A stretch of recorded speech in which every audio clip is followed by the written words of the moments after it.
पर साड़ी चाबी टेढ़ी थी, असी डेली टेढ़ी चाबियां नाल ताला लगांदियां थी, पर चोरी के बाद वो चाबी बिल्कुल सीधी होई। जो चोरी होई ना तो 9 तरीक ਨੂੰ 2 महीने हो जाने, 9 जुलाई दी होई गयो। सुन्ने दे 11 गहने थे, कुछ चांदी दे थे बीच, और कैश 20,000 था।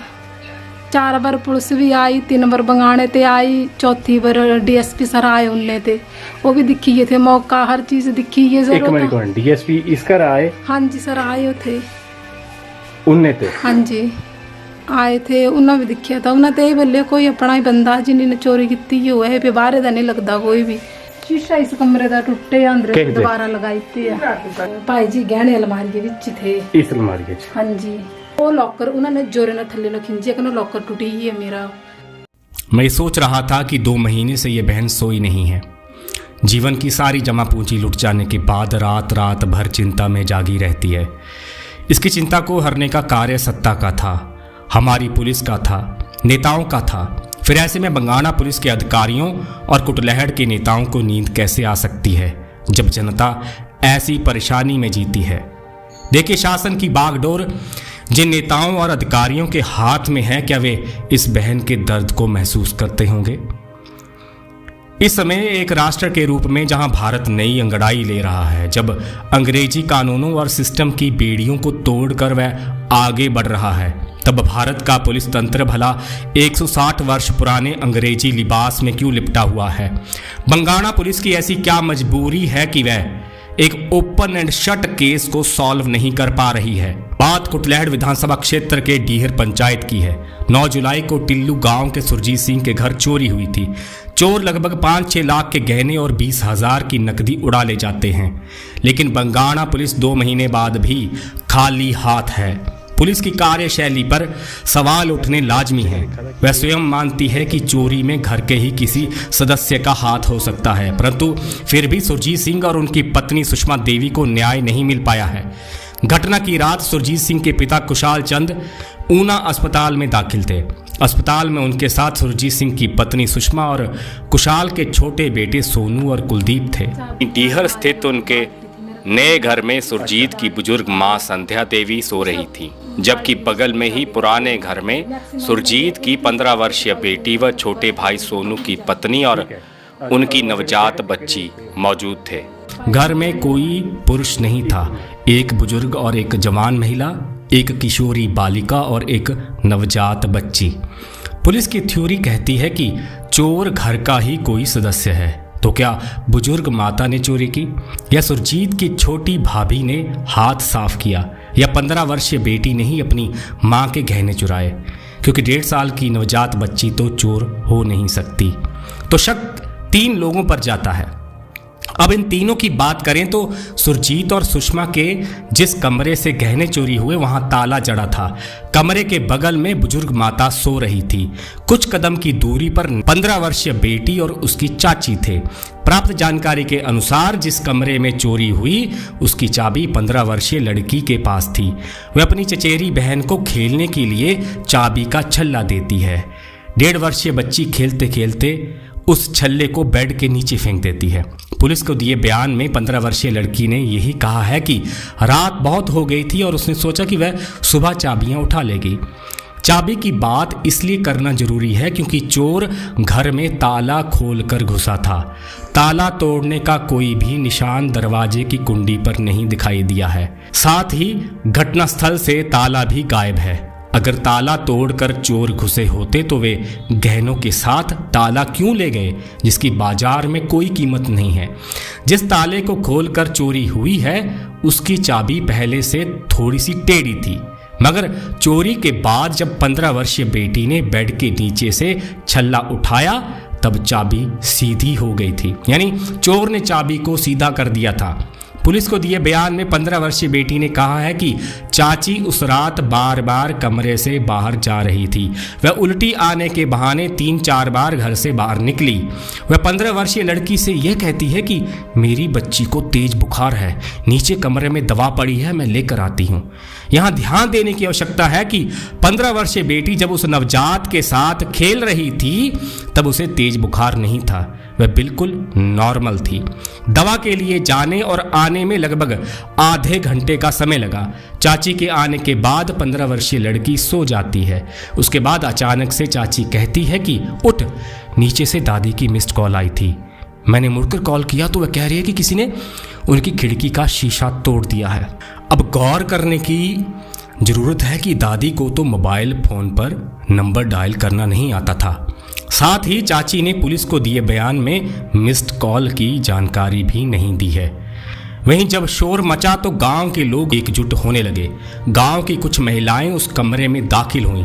उन्होंने पाया कि अलमारी ऐसी थी कि जैसे किसी ने उसे चाबी से खोला था, मगर उसके अंदर जिस लॉकर में गहने थे वह उखाड़ कर तोड़ा गया था। यानी मात्र लॉकर को ही बिना चाबी के खोला गया। कुछ तय लगे कपड़े बेड पर रखे थे और बाकी सामान वैसा का वैसा था। अब जरा सोचिए, एक ऐसा गांव जहां रखवाली करने वाले कुत्तों की कोई कमी नहीं थी, जो कुत्ते दिन में किसी अजनबी को आसानी से घुसने ना देते हों, वहां रात 11 बजे से पहले कौन सा चोर हाथ साफ कर गया? एक भी कुत्ता नहीं भौंका। जानकर बताते हैं कि चोरी की रात सुरजीत सिंह की भाभी लोगों के बीच जोर जोर से कहने लगी थी कि उसकी जेठानी सुषमा की गांव के कई लोगों से दुश्मनी है और आज कोई अपनी दुश्मनी निकाल गया है। बुजुर्ग माता के कमरे का टूटा शीशा चोरों के ड्रामे का एक महत्वपूर्ण हिस्सा था। भला कोई चोर एक कमरे में चोरी करने के बाद बगल के दूसरे कमरे में सो रहे लोगों को जगाने के लिए शीशा क्यों तोड़ेगा? ऐसा कौन सा नौसिखिया चोर था जो दुनिया को बता रहा था कि देखो, मैंने चोरी कर ली है, अब आप जाग जाओ? यानी चोर चाहता था कि बुजुर्ग माता जागे, लोग इकट्ठा हों और चोरी की घटना का सबको पता चले। अगर चोर ने किसी दूसरी चाबी से ताला खोला था या उसे तोड़ा था तो वह उसे अपने साथ ले गया, तो उस हिसाब से तो उसे खिड़की के टूटे कांच के टुकड़े भी चुरा लेने चाहिए थे। फिर वह सिर्फ ताला ही अपने साथ क्यों लेकर गया? इस बीच पुलिस को बहुत कुछ पता चल गया था। सुषमा रानी बताती हैं कि एसएचओ से लेकर डीएसपी तक घटनास्थल का दौरा कर चुके थे। उनसे यही गलती हुई कि घरों की तलाशी नहीं ली गई, क्योंकि तब तक हमें किसी अपने पर शक नहीं था। परंतु पुलिस की पड़ताल में एक ही बात निकल कर आ रही थी कि चोर घर का ही कोई भेदी है, मास्टरमाइंड घर में ही मौजूद है, यानी बुजुर्ग माता, उसकी छोटी बहू और 15 वर्षीय पोती। इसके बाद उसी घर में 2-4 दिन बाद एक और घटना होती है। जो चोर चोरी करके गए थे वे फिर से वापस आते हैं। इस बार वे 15 वर्षीय लड़की की चाची पर चाकू से वार करते हैं। जब घर के सदस्य बाहर आए तो चाची गली में लेटी हुई पाई गई। वह चिल्ला रही थी कि मुझे कुछ लोग घसीट कर गली में ले गए थे, उन्होंने छुरे चला दिए। जब उससे पूछा गया कि घर में 3-3 बाथरूम है तो तुम गली में क्या कर रही थी, तो उसने कहा कि मैं खुले में गई थी। एम्बुलेंस बुलाई जाती है। बंगाणा पुलिस की मौजूदगी में मेडिकल होता है। मेडिकल में एक छोटी सी खरोच का जिक्र है या नहीं हमें नहीं मालूम, मगर ड्रामा यहाँ भी गजब का था। जानकर बताते हैं कि बंगाणा पुलिस को भी उक्त महिला की वह हरकत एक ड्रामा ही लगी थी, यानी उस रात भी कोई बाहर से हमला करने नहीं आया था और शक की सुई अब सुषमा की देवरानी की ओर मुड़ने लगी थी। बंगाणा थाने में 15 वर्षीय लड़की को जब चाची कहे कि पुलिस अगर पूछे कि मैं कितनी देर बाद दवा ले आई थी तो कहना 5 मिनट में, यानी 15 वर्षीय भतीजी को चाची या चाचा थाने में झूठा बयान देने के लिए दबाव क्यों बना रहे थे? यह केस शीशे की तरह साफ है। चोरी की रात बार बार उल्टी आना, चोरी की रात 1.5 साल की बच्ची को तेज बुखार कहकर दवा का बहाना बना, कमरे से 25-30 मिनट गायब रहना, मुड़ी हुई चाबी का स्वयं सीधा हो जाना, चोर का चोरी करने के बाद शीशा तोड़कर पूरे गांव को जगाना, ताले का गायब हो जाना, अलमारी का चाबी से खुलना और लॉकर का टूट जाना, बुजुर्ग सास की मिस्ड कॉल का आना जो असल में कभी आई ही नहीं थी, घटना के कुछ दिन बाद चाकू से हमला और गली में घसीटने का ड्रामा रचना, थाने में लड़की को झूठे बयान के लिए कहना। यह चोरी अपने आप में एक खुली किताब है। इसमें कुछ रहस्य हो सकते हैं कि सुरजीत सिंह के पिता कुशाल चंद ऊना अस्पताल में दाखिल क्यों थे। क्या अस्पताल में भर्ती होने से चोरी का कोई संबंध है?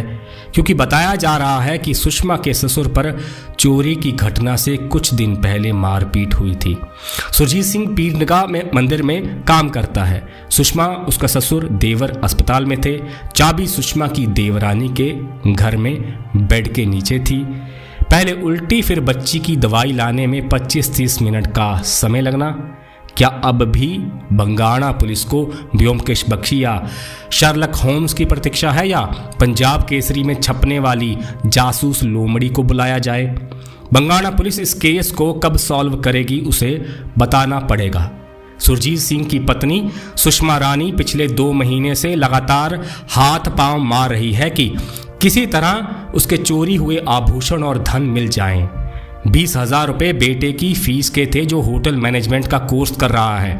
सोने के आभूषण ही उसकी जमा पूंजी थी। उसकी 15 वर्षीय बेटी को बंगाणा पुलिस 4 बार बुला चुकी है। बालिका अब डरी सहमी सी रहने लगी है। सुषमा ने मुझे बताया कि लड़की के दिमाग पर चोरी की घटना का बहुत गहरा असर हुआ है। वह लोगों से डरने लगी है। कई बार वह माँ से लिपट जाती है और कहती है कि वो आदमी मुझे कैसे देख रहा है, मम्मी मुझे बचा लो। वह उस अलमारी को हाथ लगाने से डरती है। सुषमा कहती है कि अगर चोर पकड़ा नहीं गया तो मेरी बेटी उम्र भर इस सदमे से बाहर नहीं निकलेगी। अगर पुलिस मान रही है कि चोर घर का ही कोई सदस्य है तो उसे पकड़ा क्यों नहीं जाता? क्या हमारा कानून घर के चोर को चोर नहीं मानता? सुषमा डिप्रेशन में जा रही है। उसे ऊना पुलिस से कोई उम्मीद नहीं है।